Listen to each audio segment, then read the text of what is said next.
I hope that everyone had a wonderful day. And today joining me on my one-on-one networking meeting is Mr. Tom Daly, the director of Daytona State College's Small Business Development Center. It's a mouthful. Yeah. I just said it. How are you, Tom? Doing great today. How are you? I'm delightful. I'm so glad to have you. I'm so excited, but I mainly because number one, I'm a big Tom fan. I love your optimism. I met you working for another organization, and now you're with the college, and you've maintained the exact same enthusiasm throughout. So I just love that. And I can tell that what you're doing today is something that you're very passionate about. And I've one-on-one seen with some of my colleagues how you've been able to help them. So I thought, hey, this is someone that a lot of my small business friends should be talking to or listening to. So I hope that after this, some people connect with you.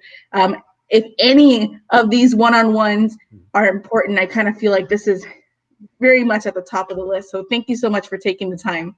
Our pleasure. In any way we can possibly help them. That's what we're here for. Awesome.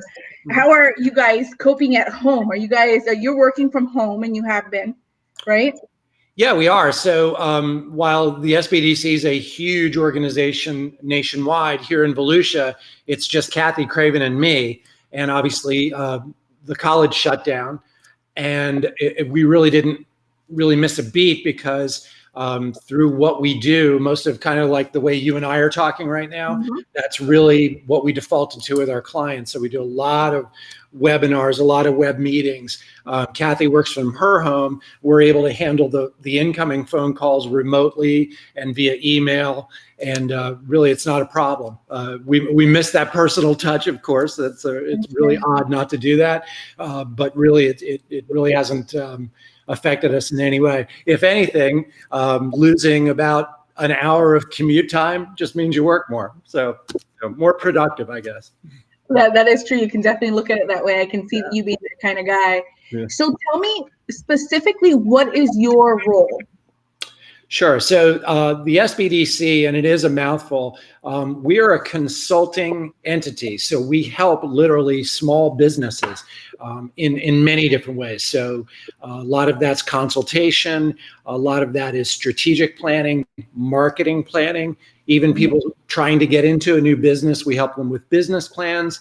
Along with that, of course, comes capital funding. While I'm no banker, we have people on our team that have years and years of banking experience. So we help them to find funding for their business and their ventures.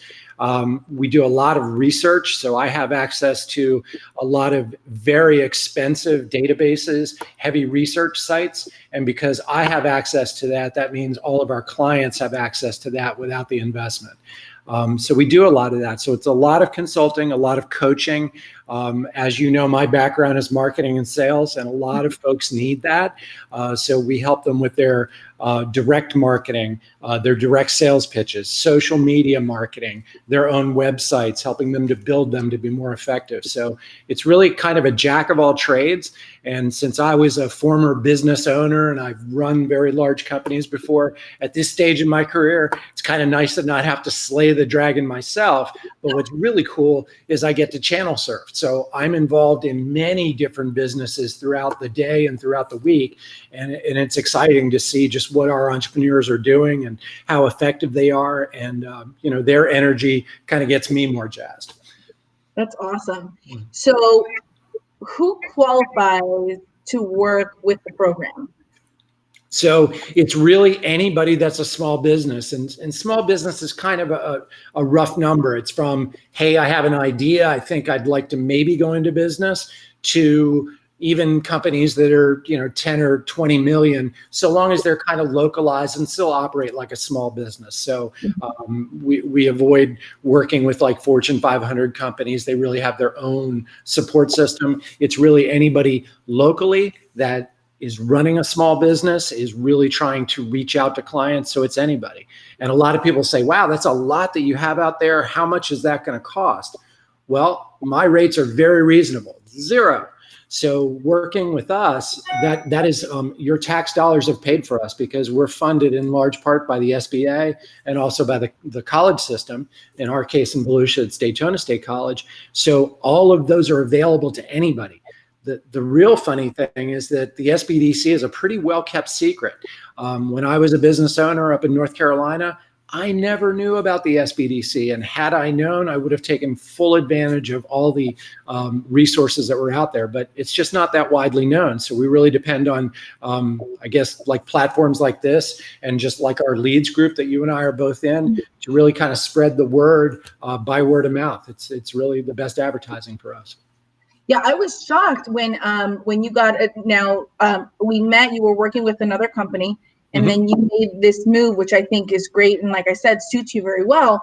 And when you came back and you started talking to us about what you were doing, I thought, this is excellent. Now, for us, FASTSIGNS, because we are a franchise, a lot of our fees and our support include a business consultant that works one-on-one with our organization. But having friends that are small business owners that are even 5 years in, right now, when we start talking about like business plans and strategic planning for this COVID stuff, they've never had those kinds of conversations. They maybe put their first business plan together when they went to get funding from the bank, when they first opened their business, and they haven't looked at it again, because whatever they were doing was working well. Now we're in the midst of a crisis, right? And now they're going, oh my gosh, I guess I'm really not ready for this. So there's a couple of options. So if I was a business 2, 3, or 5 years in, and up to now I've been very successful, COVID-19 happens, and I need to work on a business plan, a strategic plan, or a marketing plan, I can call someone like you. Yeah, absolutely. And, from your own personal experience, there's nothing more lonely than being a business leader, because it all comes down to you. So you become very good at multitasking, and you're the jack of all trades, and, you're constantly, things are coming at you that are unexpected. And that just comes with it. And part of that's the excitement of being an entrepreneur, for sure. Yeah. But the reality is you can't be great at everything. It's just not possible for any one human. So being able to reach out and say, I'm super good at this. This is what I do really well, but I could sure use some help on the strategy end. Just to brainstorm, things like that. So we end up being a business coach. And sometimes it ends up, we're kind of like we have no authority over a small business, obviously, but sometimes they're like, well, on a bi-weekly basis, let's go ahead and look at your marketing plan again. And it's funny, because it's one of those things where you're like, yeah, I need to look at the marketing plan, but I got so much going on, and I'm just trying to get through the end of the day, and I'll look at it next week, right? Even though it's super important, it's just really easy to avoid. But then if you're looking and you say, oh, you know what? I got an appointment with Tom on Friday. So what I don't want to do is just not be prepared. So you know what? I'm just going to knock out an hour here to just kind of go over the things I need. So it ends up kind of creating that, yeah, better work on it. And it kind of keeps you right in the lane that you need to be, because usually it's just you having to report to yourself, and just knowing that you have that other partner that's going to be like, hey, Carmen, how's it going? And you're like, oh, well, you know what? Here's some other things I've been thinking about. So it ends up being that business coach side where you kind of have some accountability, even though I have no authority. No, I mean, the same with our what we called our business consultants, our field reps.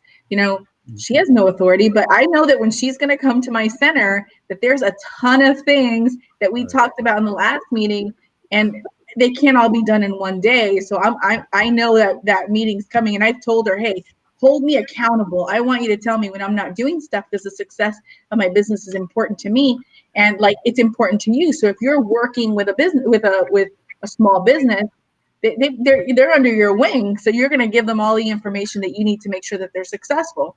Yep. So now we are 6 weeks into COVID-19. Is that right? 6 weeks? It seems longer, doesn't it? That gives me a headache, right? So we just opened our business. We were working remote and from home, and this week we finally decided we're an essential business, and as people start opening, that we're going to open our doors. But through this COVID-19, I've had friends that have reached out to you, and I know of some businesses that are working with you. So you're even helping them with the PPP loans. You're helping them with those EIDL loans, information on grants. Can you talk a little bit of what that experience has been like? And then maybe we can talk a little bit about what the PPP loan is, how to use it. And from my understanding, there's still money out there. Mm-hmm. Very little, but there's still money. It's still out there. So here in Florida, it was actually 3 prongs of relief. The first one that we got involved in was the Florida bridge loan. And what happened there is the bridge loan was really, it existed before. It was what we used during hurricanes. But obviously hurricanes and storms and things like that are very localized to specific areas. So the websites that they set up were never designed for virtually every business to reach out for help. So those websites absolutely crashed in a matter of probably minutes. And so we had to manually handle those. And there's only $50 million in that loan, only $50 million. To help businesses to bridge getting small loans, $25,000, $50,000. But we actually had to do all that manually by getting all their financial documents, assembling it, putting together a memo, looking at generally what the health of their business was, and sending it up to a loan committee of volunteers. Local business leaders did that so that they could thumbs up or thumbs down the loan. And that took about 30 days of work, and it was a lot of work. The bad news was there was about 38,000 applications in all of Florida. Only about 1,000 businesses were able to get loans before the fund expired, and it was never replenished. So that was tough, but some businesses did get it, which is great. It was just a 1-year bridge loan, but it was supposed to just bridge over to the federal relief, which was coming, which, as you mentioned, was PPP and what we call the acronym EIDL, which is Emergency Injury Disaster Loan. So EIDL. And those were what were approved by Congress and signed into law by the president. And as you know, there was, I think it was relief, it was 1, 2, 3, and then 3.5. So it's trillions of dollars that were out there. But again, because it affected all of the businesses, all small businesses in the United States, just the volume was unimaginable. So what they did was to say PPP, and PPP stands for, of course, Paycheck Protection Plan. And that was to give to employers in order to keep their folks employed while this, the worst part, we hope, of the disaster was taking place. And in order to handle that volume, what they did was they chose to do that through lenders. So they used the banking industry to be able to distribute those loans because SBA by themselves did not have the resources to do so. So that's why everybody had to, and even right now can still, apply through their banks. What ended up happening was it was a little bit crazy. So the larger banks, obviously, they're going to deal with their largest clients, kind of an intelligence test, right? They need to make sure that those people are doing well because they make money from them. So they served those clients first, and that left a lot of the smaller businesses that did business with the large banks a little bit back in the queue and a little bit left out in the cold. Now, some of them are starting to get those approvals, but it was late in the game. Where we saw more success were through small businesses that were doing business through smaller banks. And now, of course, that makes sense too, because they're generally the SBA lenders. They're the ones that do that type of business. They're more relationship based. They work with the smaller accounts. So it seemed to be that we saw a lot of our clients being more successful through the smaller banks. So the SunTrust, the ViStars, those type of banks. So that started to work better. I was so relieved to hear over the past 2 weeks, more of our clients, and we even heard more, even our leads group, of those businesses getting those loan approvals. And what that came down to was essentially their payroll based on a 12-month average, 2.5 times what that monthly would be. So just kind of throwing a lot of stuff out there. It's basically 8 weeks. So 8 weeks of payroll would be not only loaned to the small business, but so long as they use 75% of those proceeds towards paying their employees, then that would be forgiven. So essentially that would be a grant from the federal government. So that's the big kahuna. We hope most people get it. If they do, that gives them a little bit of a lease on life. And more importantly, all of their employees are receiving a paycheck, which is the scariest part of what we're seeing in this really, really tough time. So that's the PPP in a nutshell. So, Carmen, any questions that may have arisen from that? Yeah, on the PPP, because I think that's the one that I think you see more eyes on. So most, I wouldn't say most, but some small businesses have lines of credits that they've activated and all that stuff. So they may not be looking for an idle loan or something, or a bridge loan at the time. Most people were really looking at that payroll because it is a large expense, somewhere between 30 and 50% sometimes. So with that PPP, and we talked about that 75% and that 25%. Let's talk about how you can use it. So it has to be used in the 8 weeks, right? So you have 8 weeks to use it from the moment of funding, correct?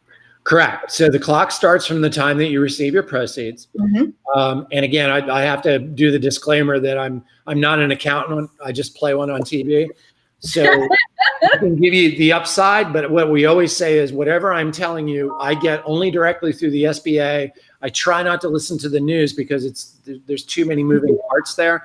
But that said, all businesses, when it's time to document everything that they're doing from a tax standpoint or a forgiveness standpoint, they really should be talking to their accounting professionals, their partners in that regard.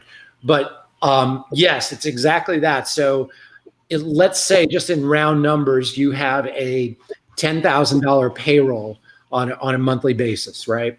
So then in actuality, you would probably then be receiving $25,000 in PPP proceeds, right? So that should cover about 8 weeks of your payroll. So that's what you would be using it for. Now, what you alluded to, the 75-25%, what we don't know is, were you able to bring everybody back? Did everybody come back? And within that 75%, the things that are included are the pay, the gross pay. It also includes the employee's responsibility for payroll taxes. So the FUTA and the SUTA, those are also qualifying expenses. In addition to facility rent, interest on mortgage, and utilities. So obviously you need to house your employees. So those expenses count too. So of that $25,000, 75% of that would need to definitely be spent on those expenses, and you need to be able to document it. Some businesses are choosing to take those proceeds and open up a separate bank account. If that helps, great, do it. If you're using a payroll service, they're already going to keep track of all that for you. But just make sure you keep it documented. This is what I spent it on, and this is what I do, because when they come back later on for forgiveness, they're going to ask for that documentation. You just want to be ready with it. Right. The other 25% can be used on other business expenses. So that's perfectly fine. But again, that's 75. Make sure that 75% of it is going towards payroll and payroll-related expenses. So payroll, your rent, and your utilities. That's the 75%. That other 25% is business expenses, but those are not business expenses that you can later go and get a tax credit for. So some of the tax credit can't double dip. So you can't double dip on the tax credit, and that's a great point too, because the employer's portion of the payroll taxes do not count in the PPP forgiveness. So the employer is still on the hook for their portion of the payroll taxes regardless. Okay, perfect. So, and so if you got the PPP and you do not use it for payroll, you will pay the interest on that PPP loan, correct? Correct. So what it would do is it's going to convert into a 2-year, 24-month term, 1% loan. So again, if you decide to do strategic things with that money regardless, and you say, well, the cost of that money is almost zero, this is what I'm choosing to do, that's fine. You'll just have to pay it off over a 2-year period, but it is only at 1%. So incredibly attractive rates. Yeah, absolutely. So if you get it and for whatever reason, your business skyrockets and you don't have to necessarily use it for payroll, you choose not to use it for payroll, it is also a loan. That's not something that I would recommend unless you were in a position where you could fully fund your payroll without any. It is. For most small businesses, I think that's really the way it would be. So just look at it as the federal government gave you the ability to pay your employees free of charge for 8 weeks. and we're all crossing our fingers and toes that our business is rolling and going back on the upswing, and the COVID infections are going down after 8 weeks, and we're just licking our wounds and getting back to business. Because if not, then the government's going to have to come up with yet another program. But we'll just stay positive right now as we're opening up for the first time. Absolutely. Now let's talk we talked a little bit about the bridge loans. So now the bridge loans are gone. 1,000 businesses were able to get that. Wasn't a lot of businesses, but maybe some of them didn't need it either. And now the EIDL loans are available. And they are. And there's a greater demand for that too, because they're also attractive for a couple of reasons. So they are available to small businesses, nonprofits. They are up to $2 million, but that's based on the size and the scope of your business. They are up to 30-year terms, so they're extremely attractive as well. They're just going to be difficult to get because there's just not a lot of money out there. Just as an example, the last relief, the CARES Act 3.5, it was about $310 billion that went towards the PPP program, while it was $60 billion that went to the EIDL loans. So significantly smaller. And in fact, the folks that applied for EIDL before the last reappropriation, they were in line. So hopefully they're going to be contacted soon or have received their advance. SBA never opened up the site again, so no new applications were able to be taken. So that was just saying that queue has to be huge because they weren't taking any more. So the EIDL loan works in that they're not even able to talk to people about how to do the loan yet. It's going to be very attractive. It also has much lower credit stringency, so it should be easy for most people to get the loan, but they're not even ready to do those loans yet. So in order to bridge that gap, the federal government was doing EIDL loan advances, and they based those on your employees as well. So it was up to a $10,000 advance based on $1,000 per employee. So if you had 10 employees, you received a $10,000 advance. It went right in your account, and then they will be applied towards your loan whenever that happens in the future. If you only had 3 employees, you got an advance for $3,000. Same thing, that advance will go towards your EIDL loan, and those advance amounts will be forgiven. So consider those a grant as well. And there were other grants too. I know the U.S. Chamber of Commerce did a grant. I mean, that was gone like the first day, but there were definitely small businesses that were able to receive that. Now we had our networking group on Wednesday, and we talked a little bit, or you talked a little bit about COVID-related expenses. And was that a grant or was that a tax credit?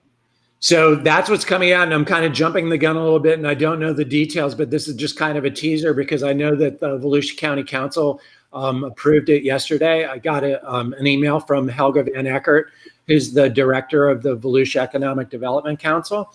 Okay. And so they approved it, a big chunk of change. And what that's going to be is a grant system that small businesses can apply for. We don't have any details yet, and I'm hoping it's going to be tomorrow now because it's the end of the week. And businesses will be able to apply for a grant for COVID-related expenses, just as you said. So things like deep cleaning, sanitizer, PPE, all of those things that businesses are having to buy now to get back open. They wouldn't have expected or budgeted for those expenses, and they're real money. And they have to do that for a couple of reasons. Number one, they want to be open. Number two, they really want to make their employees feel secure and safe when they come back to work. And then the most important, because the revenue producers are the customers, are they going to feel super comfortable doing business with us in our places of business? And they will if they see that we're taking that extra step to make sure everybody is clean and clear, and we've got all the necessary equipment, face masks, gloves, sanitizer, all of those things ready. But they are expensive. So that grant, when it's released, and again, I don't mean to steal Helga's thunder because it's really awesome what she's put together, but that's going to be up to $3,000 that people can apply for, and that will be a grant. So it's going to really kind of cushion the blow of some of that expensive stuff that all businesses are having to invest in right now. So right. Very cool. Social distancing decals, those face masks and face shields starts to add up, right? I mean, I know it's my industry. I get it, you know, and even then, I do see that most sign and visual communications companies we're really trying to help out with the expense, but the reality is it's still an expense that you weren't accounting for. So it is, and because you're going to have to operate very quickly too, because everybody's going to say, "Hey, guess what, Carmen? I have grant money. Can you help me with some signs?" So you guys are going to be under the gun, of course. And I just think that it's probably changing the way we do stuff for a while. So people are really going to have to learn how to. I came from I owned a restaurant once upon a time. Don't ever own a restaurant; it's really hard. But in any case, knowing how to clean, how to make sure that your employees abide by all the rules that you have. All of that stuff is tough. So we're going to all have to kind of change how we do things. So it's really, really a lot of management, a lot of extra expense. And I'm really jazzed that Volusia County's really ponied up a lot of money to help out. And again, I won't steal any more of her thunder because this is all her baby, but it's just an awesome, awesome thing that I wasn't expecting. Well, I'm definitely excited to hear more about that. I think that's a great thing. So right now it's just Volusia County. We haven't seen it. I haven't heard of it anywhere else other than when you said it. But I'm really hoping that the EDC in Metro Orlando, Jacksonville, and some of the other areas, metropolitan areas, really start to look at it and go, "Hey, this is a good way to us for us to save small business." I mean, I have plenty of people that I've talked to, and they just don't know how are they going to reopen once we get to phase 3, right? So I want to go back to the PPP for just a minute. Yeah, sure.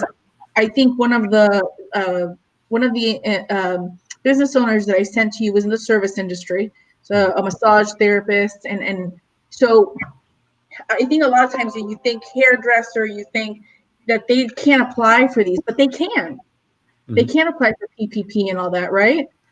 Yeah, absolutely. Any business that does taxes, that's current with their taxes, doesn't owe, right?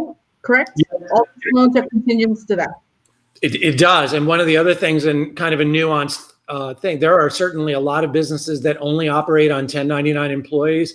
Kind of think about like the building industry that works like that a lot. And so in those instances, we had businesses that said, I have 10 employees, I pay them 1099.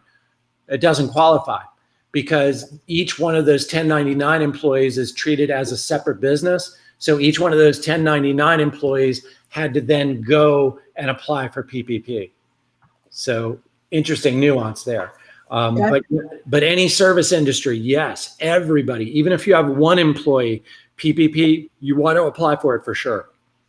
Yeah, because I've seen so many people, and I know a lot of friends and a lot of business owners that are hairdressers, barbers, that massage therapists. They're in a unique business model. They're not working from home, but it's a unique business model. But they should be giving someone like you a call because there's still PPP money.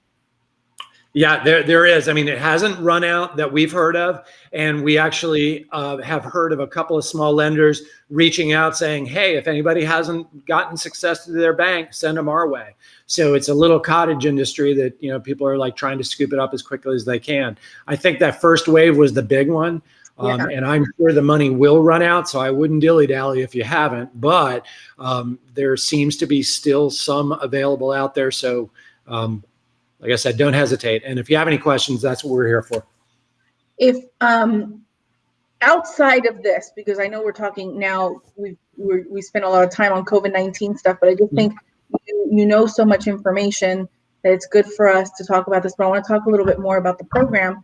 As far as, you came on, am I right, November?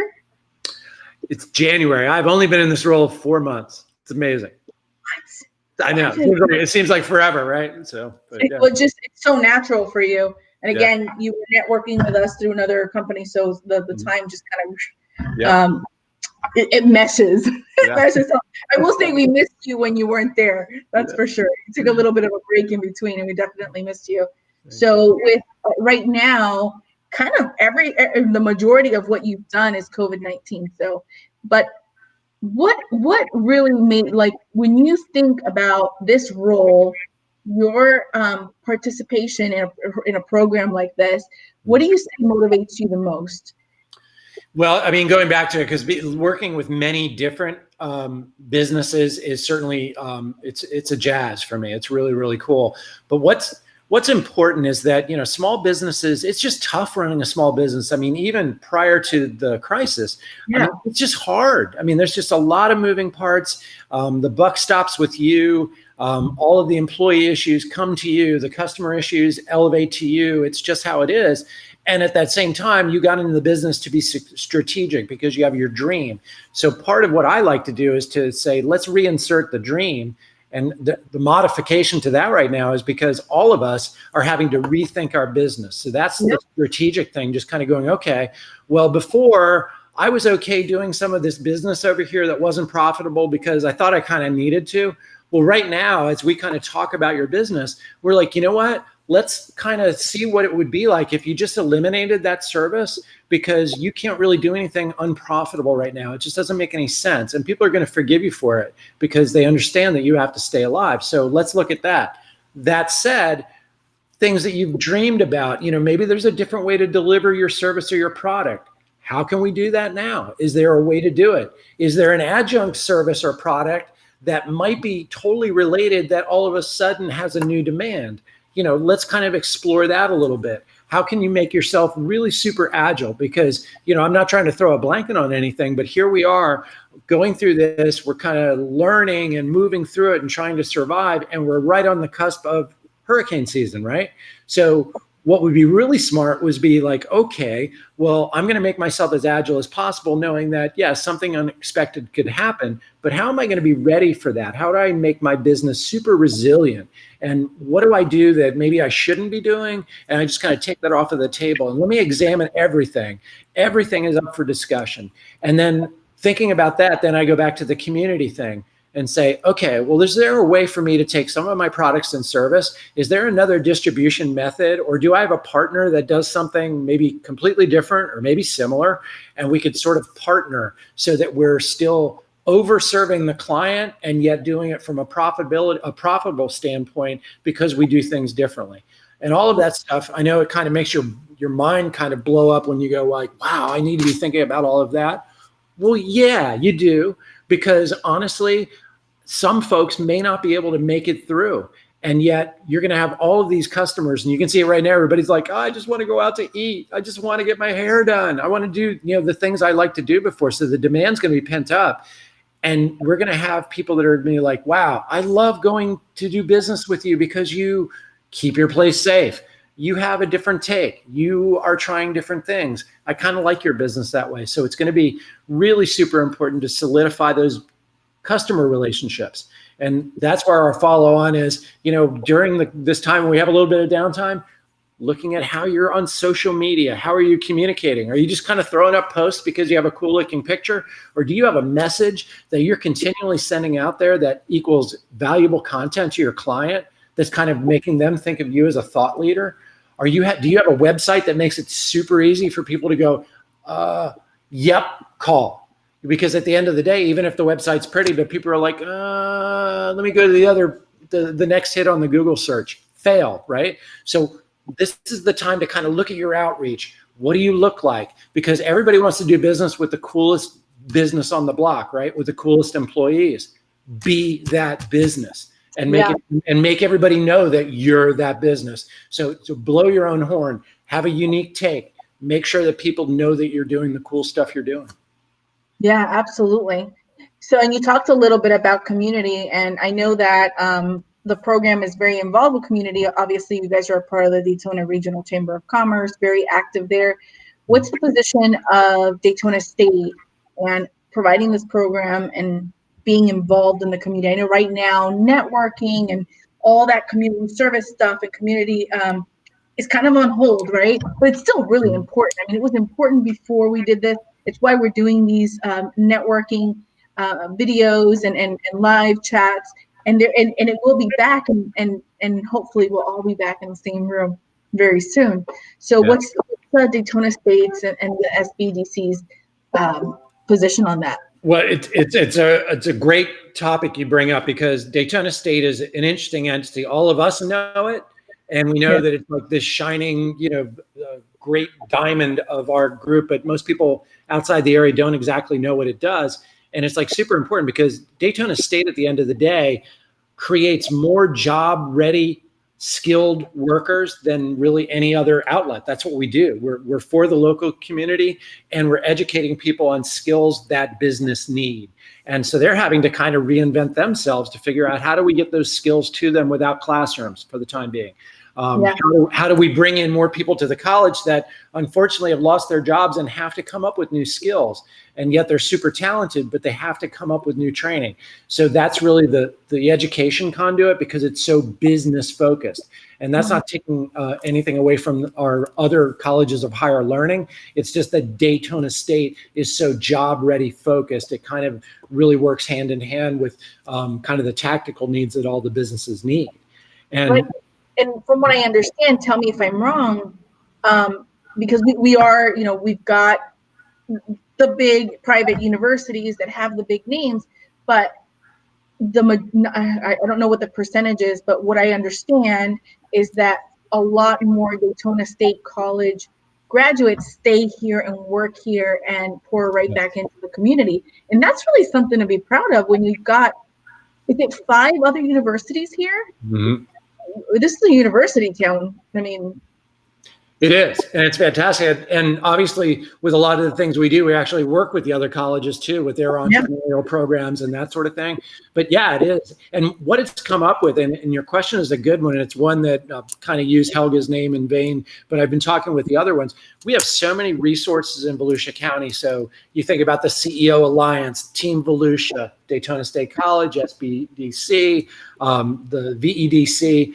All of them have all these resources. The chamber, I mean, the Daytona Chamber it's really one because it's the regional chamber with Volusia, but all of us do these things really well. And I think that this crisis, if anything, has made us realize that we can no longer be siloed. We need to join forces and just say, okay, well, we need to make all of this available, because if I'm just a new business owner, let's say I moved to Volusia County, opened up my dream business, I'm working on it. Holy moly, here comes COVID. And I was doing great before. Who am I supposed to call? Do I just Google it? What do I do? So we need to make it really, really painfully evident to all of the business leaders that when you need this, go here. And if you don't know where to go, ask this person, because we know and we'll do it. And really kind of making that cohesive net of support and resource will just kind of raise the whole value and the whole really the dynamics of our community. And that's what we're trying to do. Absolutely. Mm-hmm. And so how if I'm watching this video, I'm a small business owner, or I know of someone and I'm just thinking, wow, my colleague needs to speak to you. How do they get a hold of you? Yeah, so really super simple. So we actually moved our main website underneath Daytona State College. So you'll see it when you go into daytonastate.edu and just key in SBDC, you land right on our site. And it's got all the contact. In fact, it actually has an electronic form. You're like, I need help now. You just fill out the electronic request for consulting. It's like 5 or 6 lines. That immediately comes to us and we schedule an appointment. It's that fast. Reaching out to us, literally our email address is SBDC, Small Business Development Center, at daytonastate.edu.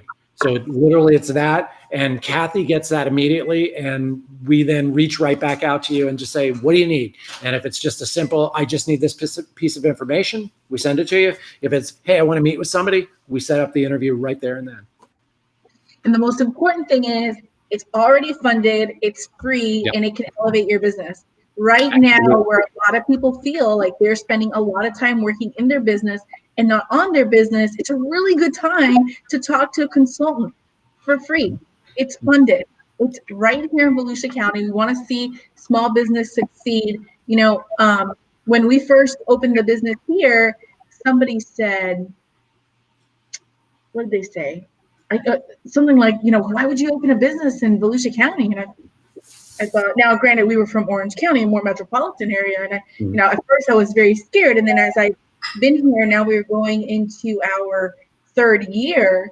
I have to say, Volusia County is an extremely small business friendly, focused community.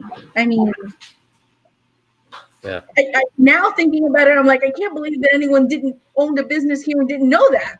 But it's probably because they're not networking, they're not getting connected. So we want to get your information out so that people understand that those resources are available. I think that what you guys are doing is awesome. I love your enthusiasm about it. I could tell you're passionate about it, and that makes me want to send people to you because I know how important it is. Yeah, it's So a lot of fun. Well, you couldn't have said it better. I mean, really doing business in Volusia, it's about to blow up, as we all know. It's huge.